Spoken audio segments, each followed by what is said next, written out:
people typically preoccupy themselves over having a heart attack, some sort of respiratory distress, and derealized or going crazy. Like, I'm going to go crazy, lose control of myself. Those are the three primary things that people typically with panic attacks will worry about. So we have to put them to the test, right? So we have this, it's almost like if panic was this like monster or this demon that's like whispering all kinds of crap, scary crap in your ear. And by now, you probably have had already a bunch of panic attacks, so you're probably realizing, and so far none of this came true. So you might be suspecting that, hey, maybe it's actually just like, they say Satan's the father of lies. These demons, maybe all they do is lie. They just deceive me to keep me stressed out, or to torment me. I wonder if there's a way I'm not sure, right? I'm speaking as you right now. You probably would be saying, I'm not sure if it's true or not. Like, I don't know if maybe I could have a heart attack. I mean, maybe I could suffocate to death. I mean, maybe I could go crazy. But I wonder if there's a way that I could test that. Is there some way I could put that to the test? And there's different little ways we can do that.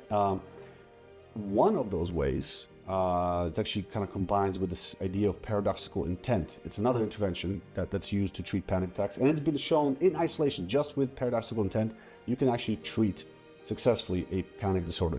The problem is that most people react to paradoxical intent with resistance, in which case we actually end up using that as just another level in the exposure hierarchy. Am I using too many, am I using too much technical language? If I am, just leave me a comment and I'll try to make sure to re-explain certain concepts. So for paradoxical intent, it's a potentially very powerful intervention. It's also one way of actually reality testing your worst case scenarios, right? So, for example, if you think you're having a heart attack, if you're worried about having a heart attack, so cardiac preoccupations, you might think to yourself, well, if someone is having a heart attack and you had them do cardio exercise, like doing push-ups, that should make it worse, right? That should actually make them keel over. There you go. So basically, paradoxical intent is all about doing the opposite of what you fear. So if you fear having a heart attack, go and do the stuff that you think will cause a heart attack. So during the state of panic, when you are worried about having a heart attack,